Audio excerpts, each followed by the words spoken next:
A Sweet 16 Thursday, a quadruple header back in the NCAA tournament. 2 games in the East region in Newark, New Jersey. Let's fly across country and head out to the Bay.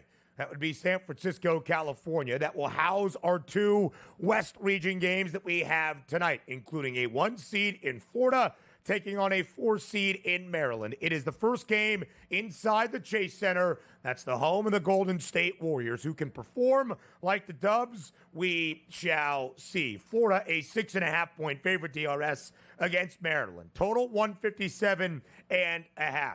This game is really compelling. If you've been following along in college basketball, despite the Terps being in the big dance, despite Maryland in the late Game 3 theatrics courtesy of Derek Queen on Sunday evening in the round of 32, there has been a lot of speculation centered around the Terrapins head coach, that is Kevin Willard. One, that he was going to leave for the Villanova job. Then he basically called out the entirety of Maryland athletics, saying we are a poor university, I need more money, ousted the AD, headed on his way to SMU. And now yesterday, DRS, seemingly a lock to go to Villanova and be on the main line once again. When he was asked about his job status, completely deflected. And he is doing things in such a strange way that I'm not sure it's not a distraction tonight for Maryland. A supremely talented team, but now they go up against one of the most dangerous teams of the big dance. That is Florida. 6.5-point spread in favor of the Gators. With all of the context necessary, how do you break down this matchup? Yeah, it's the whole coaching scenario is odd. Like, at least in the NFL, there's sort of like a decorum there, right? You knew who the head coach of the Saints was going to be, which was the Eagles' offensive coordinator, Kellen Moore, for weeks and weeks on end. But there were no questions about it. Kellen Moore wasn't deflecting. Kellen Moore wasn't saying, like, you know what, took the job, don't really like it here. It was just like, you know what, keep that in the background. That'll be settled up once the season ends. It's crazy how these coaches in the biggest moments can be so selfish. And I don't care that Will Wade in McNeese Stadium was crying in the locker room. He did those kids a huge disservice by saying, I'm leaving here and making it about us. Making it about me instead of us at this point. It's horrible. It's the same thing Willard's doing here. Exactly. No, he's not. No. Exactly It's very different. What? Will Wade was completely honest and transparent. When he was asked about it at his press conference, he said, one of the biggest scumbag coaches out there. No doubt. The biggest scumbags. But DRS, no doubt he told his team, this is the plan, here is what is happening, here is our mission nonetheless. Kevin Willard has probably told his team 19 different things. Instead of them being the story, the Terrapins get into the Sweet 16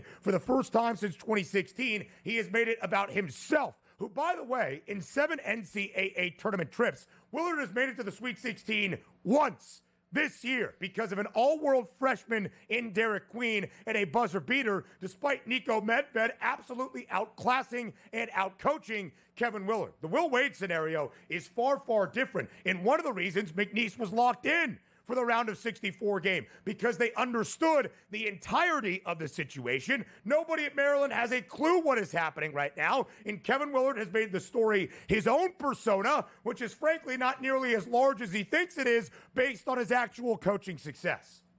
I would rather have my coach Willard doing what he's doing exactly now. We don't know what he's doing, as opposed to Will Wade going, yo, my guys, used you, abused you, peace. I don't care if you win or lose or if I coach this game, and I hope we don't even win a tournament game so we can go over there. And then I'm going to turn on the waterfalls here. Oh, guys, you were my favorites. I couldn't wait to get the hell out of this dust down here, down in the South, to get out to some real basketball teams, not you bums in my locker room. Thanks for all the help. See ya. Lose my number. New phone, who this if you're trying to call. That's what I don't like about it. So, to me, Crab 5, reinvigorated. That's not what happened at all. Coach now. Looking at that's exactly what happened. From the same guy who had an FBI wiretap, paying guys under the table, getting fired from LSU. And it's the same guy. He was doing what they're doing now in collegiate athletics to the nth degree before it was legal. He was on the forefront of it.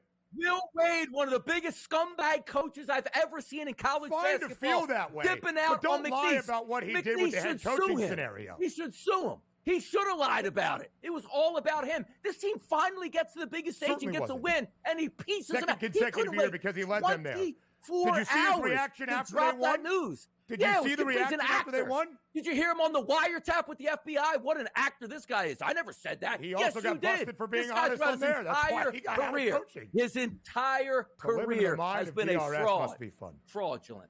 It is fun. I speak the truth. All right, the second game tonight in San Francisco, Texas Tech taking on Arkansas. The Red Raiders, a 5.5-point favorite, total 147.5. We will break down the games a little bit later on, best bets, picks, and preview. Welcome to hour number 3, live right here on this glorious Thursday in the world of sports. It is Major League Baseball opening day. It is the return of the 2025 men's NCAA tournament. A sweet Thursday at that. The Sweet 16, a quadruple header of games for us tonight back in the big dance. We'll talk some of those upset alert possibilities on this Thursday night with 4 games to break down here to begin this third and final hour. We'll talk to John Rothstein on the other side of the break as well. We'll get you ready for the Sweet 16 matchups. And, of course, before the host of Pro Baseball today, Donnie Rightside, departs for the money line, we'll get a best bet perhaps for opening day in the 14 games that we do have. DRS, a lot to dive into here in this third and final hour on a huge Thursday in the sports landscape. We got a lot of certainties today, and that's one. We're going to love the Sweet 16 tonight. We're going to love Major League Baseball opening day, and the question will be, will Kevin Walsh show up on today's edition of Moneyline? We never know. We hope he's there. He could be there. It's a big day in sports. LeBron had a tip in last night, so maybe pushes him over the top to join us today on the radio. So that's the way we're going to spend hour number 3, having fun, getting after it, and setting the table as usual. I believe Kevin Walsh will be there because I believe 2 straight days not Kevin there. Walsh.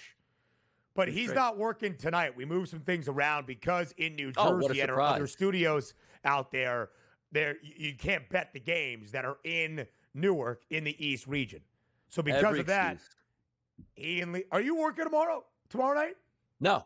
Sunday. Sunday's my next day in the studio, driving up there. Sunday next day. All right, sounds good. Just wanted to make sure. All right, DRS, let's get the people ready for our 4 games on this Sweet 16 Thursday night. 2 in the West region out in San Francisco. 2 in the East region at the Rock in Newark, New Jersey. A lot to break down in which underdogs have the best chance not of just keeping the game close and competitive, but maybe playing spoiler and pulling off the upset. That was the question to all of you in Fade the Public.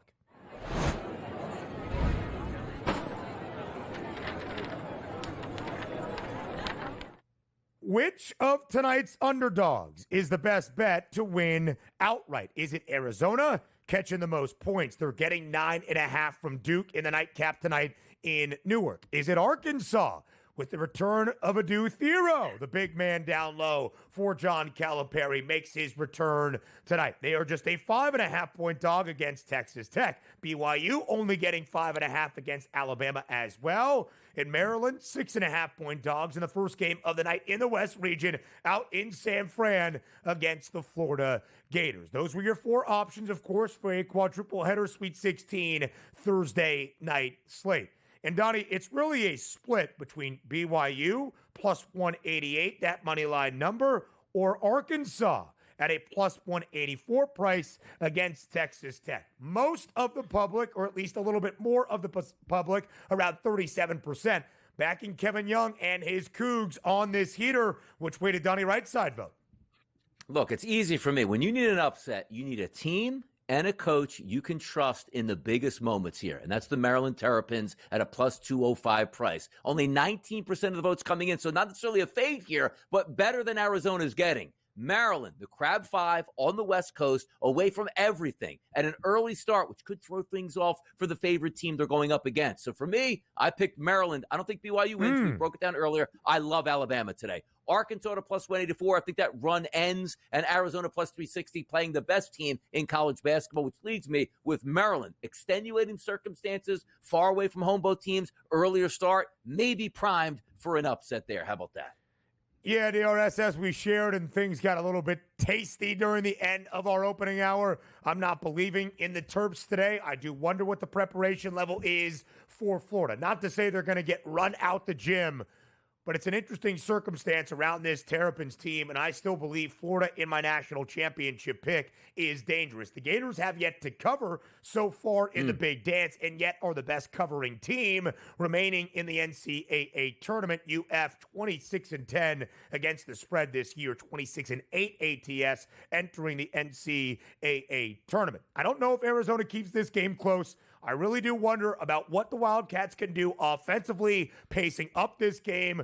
against such a stout Blue Devils defense that I do wonder how this looks. And frankly, DRS, Duke has been a hefty favorite in every ACC game they have played. They've been a hefty favorite so far in the Big Dance, and they have been a great cover team this year, covering in both games in the NCAA tournament. They have won 13 in a row, including both victories in the Big Dance. They have covered in 10 of those 13, booked as at least an 8.5-point favorite in every one. I really do think the two spots are what the public is deciding between. Listen, when the line opened up for the Sweet 16 at the end of our round of 32 action on Saturday for Texas Tech and Arkansas, I backed the Red Raiders. But injuries are going to be a huge component of tonight. I hope Chance McMillan can play, still dealing with an upper body injury. He is the best three-point shooter by far for Grant McCasland and Texas Tech. Still questionable for tonight's game. Adu Thiro should be back for Arkansas, one of the bigs and their leading scorer this year. Boogie Flan, some more time to get back into the rotation. This is an Arkansas team, DRS, that we saw bring that physicality to St. John's. They have the athleticism to play with the Red Raiders. I bet the 5.5 early, expecting this number to be 6.5 by the time we reach the second weekend. It's not. I think this is going to be a really great game tonight out in the West region to end out the night in San Francisco. It is going to be a good one. Also understand this, like the evolution of the NCAA tournament, right? For me, so many years it was take the points and pray, which is a moniker. We're not just picking out games willy-nilly, but a team that you think has a legitimate chance to hang around and or win a game, which used to mean some of those mid-major teams that would surprise that teams weren't used to and, senior leadership, that's out the window. So in the first couple rounds, we saw the big boys really handle those 7, 8, 9, 10-point spreads here where the other teams, which were outmanned, weren't able to cover that. But now you get into, Ben, the Sweet 16 and the Elite 8. They're all heavyweights at this point. Do we finally turn the tide where it is true, take the points and pray? Because if I'm going to ask you this question now, you got 4 games here today, obviously, 4 games tomorrow. You look at all the dogs, like what is the percentage for you? So if there's 8 total games, I truly believe 4-4 at worst for the underdogs, not winning outright, just covering the spread. I'm interested. Exactly. I'm interested to see where they go because now it's like versus like competition, neutral court sites with legitimately good brands of basketball going toe to toe with each one. And again, differentiating point spreads, we understand that, like you're getting close to 10 points with Arizona. But I would be surprised if the favorites pull through with, like, let's just say a 5-3 record as opposed to a 3-5 record. I think the dogs might shine in the Sweet 16 and the Elite 8. DRS, we didn't see many upsets in the opening 2 rounds. We didn't even see many of those teams booked as the underdog keep the game as close as maybe we hope for or believe they could be. Arkansas, one of the few. The Razorbacks won outright as a dog in each of their opening weekend games. 5.5-point dog against Kansas. And of course, I think the number was 6.5 at close against St. John's. The Hogs have been good as an underdog, spurred on by that underdog upset victory inside Rupp Arena to where they stand now. BYU winning outright as a slight underdog against Wisconsin, only a 2.5-point favorite in that opening round of 64 game against VCU. The reason I, like the public, voted for BYU, DRS, is because I think the game is going to present the opportunity for the Cougars to stay around because it is like versus like, because it is similar style of play. And if the offense is there, BYU can hang with anybody. Again, the ultimate equalizers of the three-point shot. If you had a different defensive footprint, I should say, for Alabama, that might change for me. Nobody's going to be shocked if BYU pulls this upset again and continues to roll Richie Saunders and the crew. So that's my favorite game of this entire weekend is going to be that one. We'll continue to break it down a little bit later on. John Rothstein joins the show up next. The NCAA tournament returns to our lives on this very sweet Thursday as we get you ready for our quadruple header of action that we have now to begin the second weekend of the NCAA tournament. And after a very long and grueling stretch that makes 3 days feel like forever, John Rothstein joins us here on this Thursday morning on the early line on SportsGrid as the big dance returns to our lives on this Thursday. John, we appreciate the time as always. Thank you for being here. Great to be here with you, Ben. A busy 3 days for you, John, because, of course, elsewhere outside of the Sweet 16, we have the transfer portal. We have the coaching carousel. We have so much to dive into, which will make this Thursday feel even that much more sweet. just basketball, just the big dance. John, as we enter the second weekend, let's look at those national championship odds on the FanDuel Sportsbook. And as we saw before the tourney got underway, it's still the teams on the one line that have the shortest prices to win a national championship and cut down the nets in about a week and a half in San Antonio. John, with only 16 teams left, this might seem like an easy question to you, but as you look at the odds, do you expect our national champion to come from the one line? I think it's too close to call, Ben. I think that's the one thing that this Sweet 16 can provide is really, really balanced matchups. I mean, in theory, the one seeds that are all still alive, Auburn, Florida, Duke, and Houston, have played better than everybody else in the field. But I'll say this. If Michigan beats Auburn, if Maryland beats Florida, if Arizona beats Duke, and if Purdue, 69 miles away from Mackey Arena tomorrow night, beats Houston, I don't think any of those four games would be a major surprise. I think it speaks to the fact that we've been talking about this for a couple of weeks, that we don't have a dominant team this year in college basketball. John, there are no double-digit spreads for this round of 16, but the loftiest numbers, 9.5, including in favor of that national championship favorite. Tonight in Newark, New Jersey, it is the 1 seed in the East region, Duke, taking on the 4 seed in Arizona. 9.5-point spread, 153.5 is that total. John, when you start to break down this game, what's the key matchup that will determine the outcome tonight at the Rock? You know, I think the big thing, obviously, for Duke is just the continued play of Tyrese Proctor. You know, I spoke about him, multiple times before the postseason began as being the difference maker for Duke. In 2 NCAA tournament games, he's averaging 22 points per game. And now all of a sudden, Duke has that third scorer behind Cooper Flagg and Con Knipple to take the Blue Devils to a different ceiling level. And also, John Shire said at media availability yesterday that there is a chance that Malik Brown could play tonight for Duke, which would obviously be a difference maker on the defensive side of things. Tyrese Proctor, 7 of 8 from 3 in Sunday's win in the round of 32 against Baylor. One of the better three-point shooting performances you will ever see in the big dance. The other 1 seed in action tonight out in San Francisco in the West region. First game of the night by the Bay. Florida, 6.5-point favorite against Maryland. Total stands at 157.5. John, just how competitive are you expecting tonight's game to be? Really competitive. Maryland has obviously been at the forefront of the college basketball landscape this week for different reasons involving its head coach, Kevin Willard, and his potential interest in the vacancy at Villanova. But Maryland unequivocally in between the lines can win this basketball game. Talking to Todd Golden before the NCAA tournament, he felt that that Florida's depth would be a major factor. I think you're going to see that tonight, especially up front against Julian Reese and Derek Queen. I expect the Gators to regularly have fresh bodies going up against the Terps big men. So, John, let me ask you a quick follow-up question because Kevin Willard has been at the forefront. Will he leave for Villanova's job with the Terps on the verge of their first Sweet 16 berth since 2016? What's the latest update you have in terms of Kevin Willard's job status?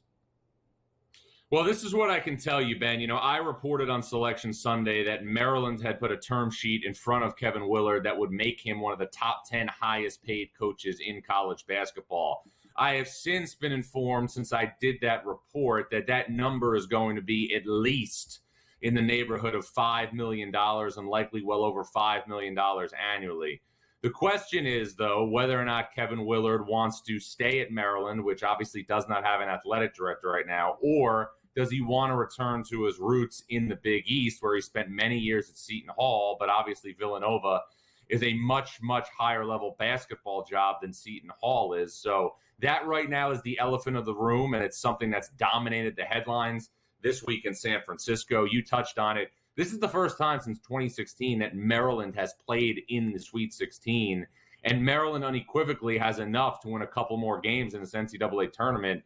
But this storyline is not going away, and I've never seen, in all my years covering this, a team advance this far in the NCAA tournament and have this type of a cloud over its game. I think it's very well said, John. Let's look at the nightcap tonight in San Francisco. Texas Tech, 5.5-point favorite against Arkansas. The Hogs, the only double-digit seed to see the second weekend. But it's an interesting thing, John, to consider John Calipari an underdog. Arkansas has been in their opening 2 games in the Big Dance. They have won outright in both. If that is a third time in a row tonight, how does Arkansas play spoiler against the Red Raiders?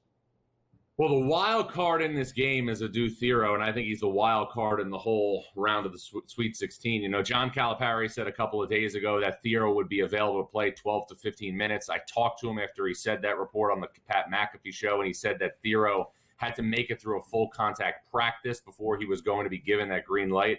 I have texted him so far this morning, Ben. I haven't heard back yet. Obviously, it's on the West Coast, so there's a little bit of a time gap. But to me, this is difference maker potentially for Arkansas, because Arkansas has flipped its season in the last month, beaten Bill Self and Rick Pitino in back-to-back NCAA tournament games, all without an all-SEC caliber player in Adu Thero. So if Thero can get back in the fold, then we could see obviously a scenario where the ceiling for Arkansas could be much higher than the ceiling we saw in the first two rounds of the NCAA tournament last week in Providence. All right, 30 seconds, very quick, John. We expect offense tonight between BYU and Alabama. If I said first to blank wins it, what is that number? 95. I agree with that. And that's why you see a total of 175.5 between the Cougars and the Crimson Tide. John Rothstein, your time on this Sweet 16 Thursday is greatly appreciated, my friend. Have a beautiful day back in the big dance. More on the early line next. Donnie Rightside is back live right here on the early line on SportsGrid on this Sweet Thursday to preview all of our action into the second weekend, a quadruple header of matchups tonight in the Sweet 16. We will go in order. We will go chronologically. And just because DRS cannot bet the game, if it is in the state of New Jersey, does not mean he does not have thoughts on this game and what he wishes he could do that all of you should for this Sweet 16 Thursday night. DRS, let's start with our first game to tip a little bit after 7 p.m. Eastern time tonight inside the Prudential Center in Newark, New Jersey, affectionately known as The Rock. Offense expected to the nth degree. A total of 175 in a hook between Alabama and BYU, the 2-6 matchup in the East region with a 5.5-point spread in favor of the Crimson Tide. DRS, offense expected. Just how much offense do we see tonight? Yeah, we are going to see a lot of offense. Enough to get to 175.5, that's a lot. That's value in the eye of the beholder. Like, hey, man, they're a great over team. Well, not if your overs continuously are in the 170s as opposed to like a flat line of 135.5. We'll get points tonight. I think most of those points are going to come from the Alabama side. As we talked about it earlier in the show, that -4.5s, -5.5s that are out there at this point. We'll see if that actually in the final minute comes into play. But for me, Alabama's going to win this game. The better three-point shooting team. Technically not necessarily 37% for BYU to Alabama's 35%, but volume shooting should take care of business for Alabama, as we stated. Alabama's going to shoot the three-point shot. BYU's not going to defend it all that well or chase you off the three-point line. Complete opposite for Alabama. They defend it extremely well and chase you off the three-point line, forcing you to do some things that you might not want to do, like your point distribution, Ben. Talking about BYU. 319th in the country at 44.8% of their total offense coming from inside the arc. That's not going to do it here. So either the three-point shot falls or they lose. I'm going to take Alabama in this game to win and cover this point spread. Yeah, DRS, I think when you look at the differences here for the Crimson Tide, they are now inside the top 30 in terms of defensive efficiency rating. That is a really good thing for this Tide team in the style that they play. One of the main reasons is the anchor down low, the Rutgers transfer in Cliff Amore. But this is just a better Alabama defensive effort. Of course, last year, the Crimson Tide making program history, reaching the first ever Final Four for Alabama men's basketball. And they did so with a defense that ranked outside of the top 100 nationally in terms of their efficiency on the defensive end of the floor. Something that has stood out to me, Donnie, about this Alabama team and what we have seen so far from the Tide in their opening two games here in the Big Dance. They want to take more than 46% of their overall field goal attempts from three. They have not hit that number yet, and that number is now dropped inside 46% in terms of that three-point rate. That's very important because on the other side, you will see a similar style of play from BYU. More than 47% of the Cougs' overall field goal attempts come from beyond the arc as well. It is really a matchup, Donnie, of two teams that construct their teams in a very similar manner. Alabama a little bit better defensively and playing at a little faster pace, but just a little bit. This is almost like looking in a mirror, which leads to that very lofty total of 175 and a hook. Yeah, it's going to be a great game. And again, talking about the theatrics here, we talked about like even BYU entering into the tournament, taking on VCU and then Wisconsin. Awesome games. Then BYU again is going to take on Alabama. Awesome game. Maybe the most fun region and series of games you're going to find is this BYU squad. They're fun. They bomb away from the three-point land. They're taking logo threes here. I expect a lot more of that. But again, you're talking about leveling up in competition. The deeper you go in the tournament, the tougher the games become. And now you're leaning on a team in the SEC that's had some monster victories this season that plays at a high tempo that may be able to outlast you at this point. I think there still is value on Alabama's side. I think they win and move on. But if BYU does win, boy, that's going to be a lot of fun to watch them continue because it's a fun brand of basketball that both of these teams play.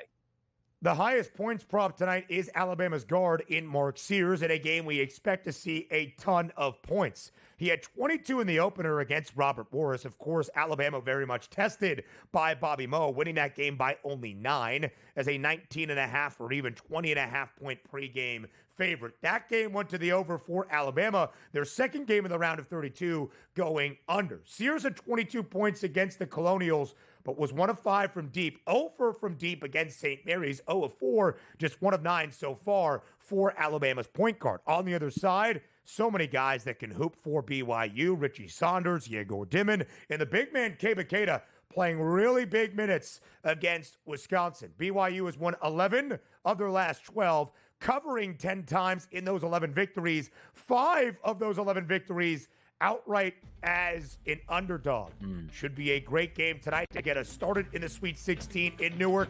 The other action we have up next. A Sweet 16 Thursday after a very long 3 days off from the 2025 men's NCAA tournament. We are back to dancing tonight. Our first game of the night, as we shared, in the East region in Newark, New Jersey. Alabama and BYU expected to be a high-scoring affair. Our first game of the night in West regional action, that is out in San Francisco by the Bay inside the Chase Center, the home of the Golden State Warriors. Between the Florida Gators, the 1 seed in that portion of the bracket, in the 4 seed, the Maryland Terrapins. The Terps in their first Sweet 16 since 2016. The first for Kevin Willard. First Sweet 16 appearance for Todd Golden in 3 NCAA tournament trips, including his second in Gainesville with the Gators. 6.5 point spread in favor of Florida. Total stands at 157.5 now live on the FanDuel Sportsbook. Donnie, where does the breakdown begin for this matchup?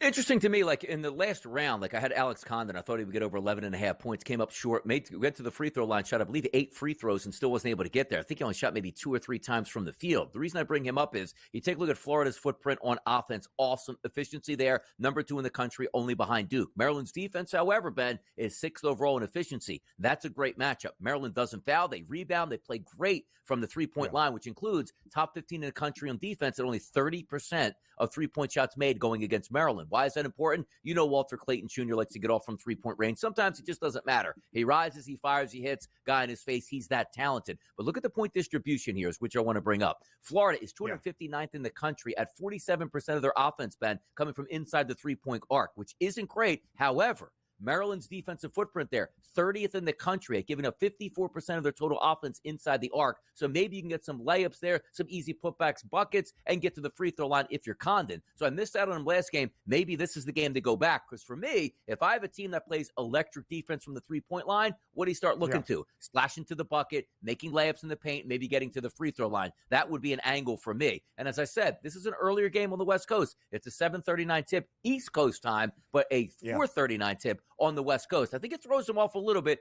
to East Coast teams playing on the West Coast. Maybe you lean towards the under, but I'm looking from Florida props, not from the three-point line for me in this game, Ben. 10.5 points is that points prop for Alex Condon. DRS, when I was asked why Florida is my national championship pick, of course you highlight the guard play. You highlight Walter Clayton Jr. You highlight Elijah Martin. You highlight Will Richard. But Alex Condon being able to do a little bit of everything as that big for Florida, a key reason why I expect them still to cut down the nets as a national champ. And the big man battle tonight will be intriguing because on the other side, of course, for Maryland, you've got Julian Reese, who was great in the round of 32, and the superstar and the phenom in Derek Queen, who sent the Terps to the Sweet 16 with the buzzer beater off glass as time expired. His points prop in Queen, that's 16.5 tonight. Walton Clayton Jr. has the highest number, 19 and a hook. And Donnie, as you often mention, from 3, if you want to bet on Clayton Jr., you got to pay a premium. They don't even have a prop listed until you get to 4+ made triples and a plus 162 number. 4 of 9 from deep for Walter Clayton Jr. against Norfolk State in the opening round. 5 of 8, and of course, a bunch of clutch made threes in that second half in the comeback effort against Connecticut.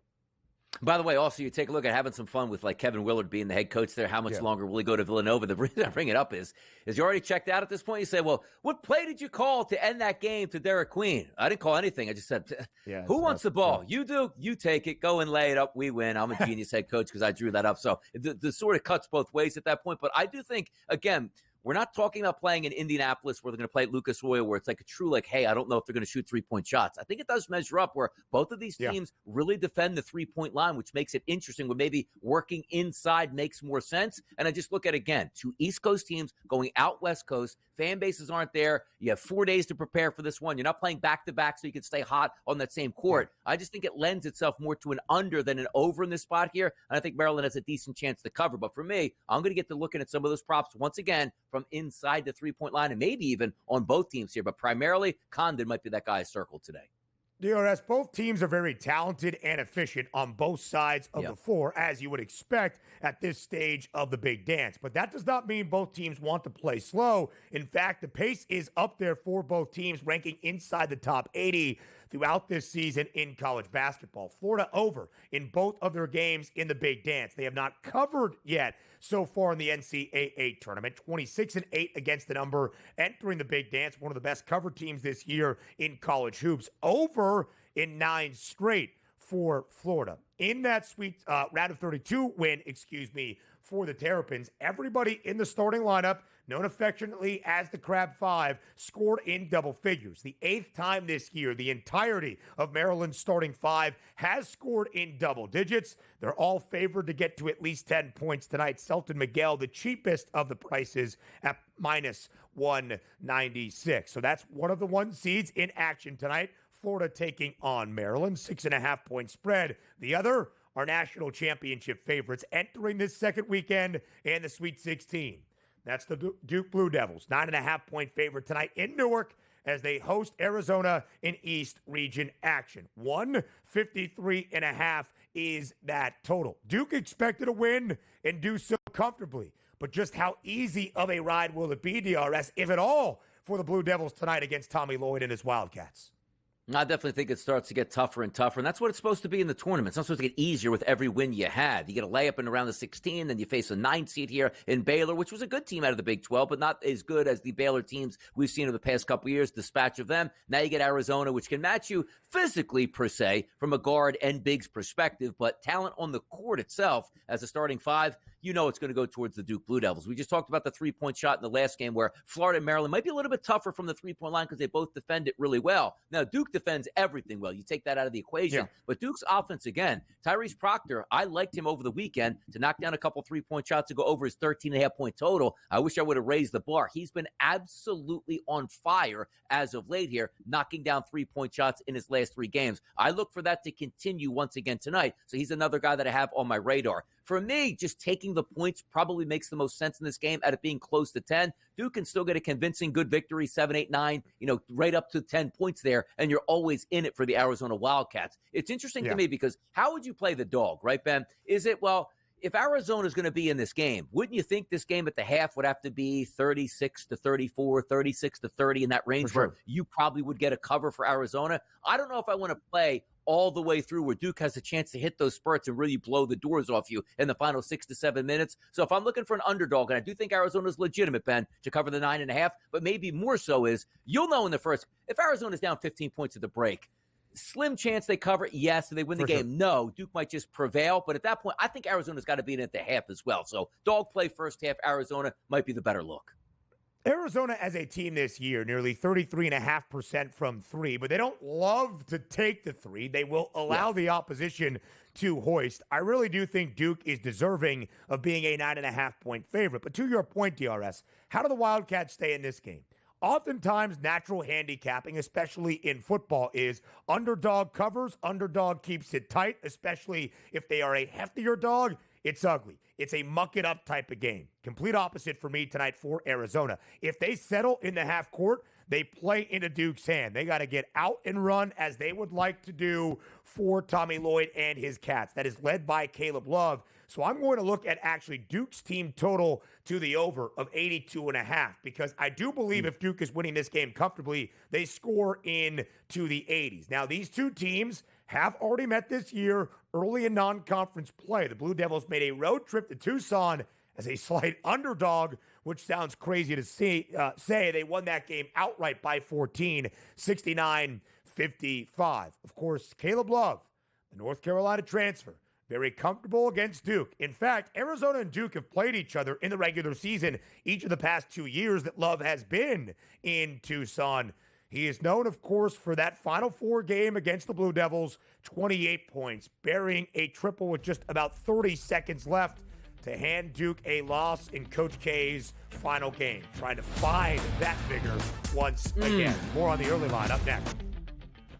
We round out our Sweet 16 previews here on this Thursday on the early line on SportsGrid. All four matchups we continue to break down for you, and DRS will get to our final one in San Francisco late night tonight between Texas Tech and Arkansas in just a moment. But of course, because of the narrative, because of the storyline of Caleb Love playing Duke in the big dance once again, I think a lot of people are going to be targeting that points prop of 16.5, knowing that Caleb Love always has the green light, whether from Tommy Lloyd or in his own mind. Knowing Caleb Love just dropped 29 points on Oregon in the round of 32 victory, and knowing, of course, the familiarity against these Blue Devils. How would you approach Caleb Love tonight in the matchup against Duke? It's pretty simple because, we can use other sports. Like, you take the Kansas City Chiefs and you say to yourself, okay, Kansas City, let's just say in some other realm, they're getting 7.5 points. Well, if Patrick Mahomes plays poorly, they're probably not going to be anywhere near the 7.5. But he plays well, they'll probably be in the 7.5 with a chance to win. But you don't even need them to win that game. You just need them to cover the 7.5, and he plays well. That's the same thing I have a look here with Caleb Love, where to me, it's a direct correlation. You tell me before the game, Caleb Love has 10 points in this game. They're not covering that spread. You tell me Caleb Love has 20 points in this game, they probably hung around, maybe covered the spread. I'm still not so sure they won at that point. Caleb Love gets 30, then you're probably cooking with grease, and they maybe pull out the upset. So the reason I bring that up is it's almost like, would you rather take Arizona getting the 9.5 points or factor it in and say, well, if I took him getting 9.5 and Caleb got 10, we're not covering that. But if I took the 9.5 and Caleb got 25, there's still a chance we didn't cover that spread. So for me, it's basically just give me Caleb. That'll tell me exactly how this game plays out. Because if he does play well and scores 18 points with 6 minutes to go and they're down 10, mission accomplished. You did your job at that point. So I expect everything to run on Arizona through Caleb Love at this point, and I expect him to get his points prop. I'd rather bet that than the actual side itself.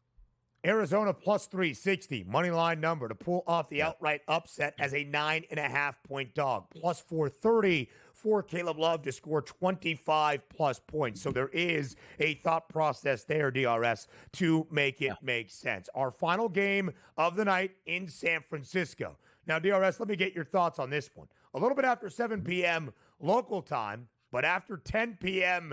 Eastern time here. It's going to be a late night of Sweet 16 action. Does that anger you from a schedule perspective as we enter the second weekend?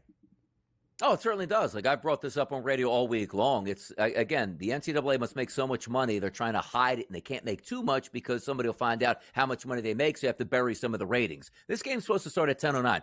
It's not starting at 10:09. You can book this 10:19, 10:25 at the latest, which is a travesty when maybe the best college basketball day of the year so far is lining up for you. We are going to bury these games late. You play Thursdays and Fridays, Ben, in the afternoon. Why can't we do this here? I'm not even asking you to start them at noon. How about a game that starts at 4 o'clock, then one at 6? Then you start to slow stagger them, one at maybe 7:30, one at 8:30 at night, so everybody can enjoy every single game with the ratings being absolutely massive. It's just a shame they're cutting 2 games off from the public tonight and 2 really good basketball games.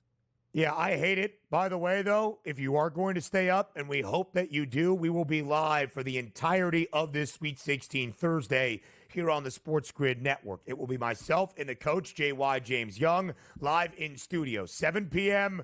to 1 a.m. Eastern is what we have on the docket right now. It could go later. We hope not, but we will be with you for the entirety of our quadruple header on this Sweet 16 Thursday. Now to the actual game itself. Texas Tech, 5.5-point favorite against Arkansas. Total stands at 147 and a hook. Tonight in San Francisco. Injuries key. Returning tonight for the Hogs, more than likely. Adu Thiro, an all-SEC performer, Arkansas's leading scorer throughout this year, an athletic big man down low for John Calipari and company. For Texas Tech, Chance McMillan, their best perimeter threat, DRS, still remains a game-time decision. Good show. A game-time decision tonight for Grant McCaslin and the Red Raiders. What is your approach to this matchup by the Bay?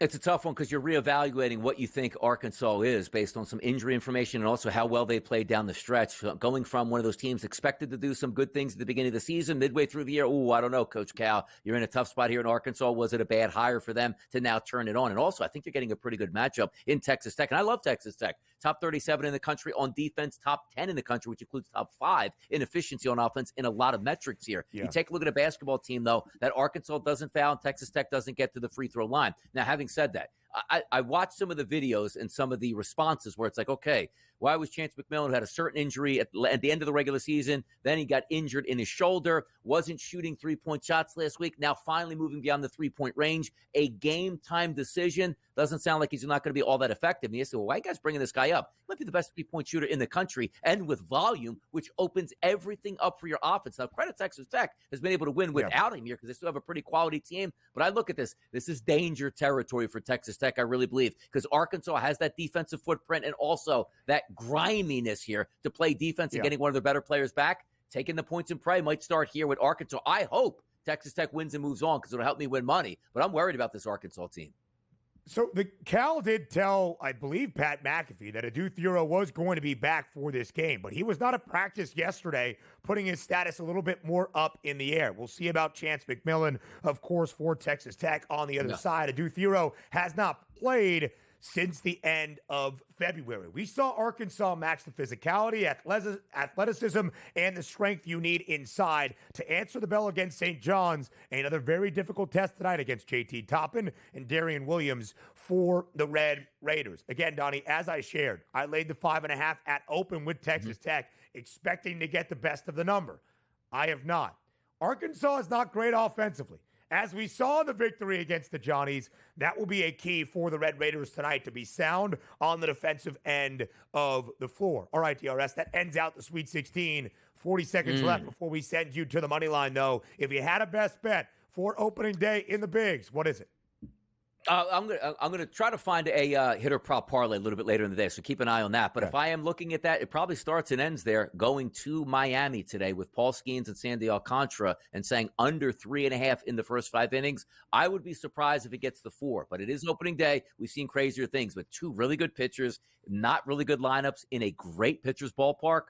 Come on, man, Skeens throws some. Maybe it's all 3-0. Skeens throws a shutout first 5. Catch that ticket. Let's go. DRS, have a wonderful time on the money line. More on the early line up next.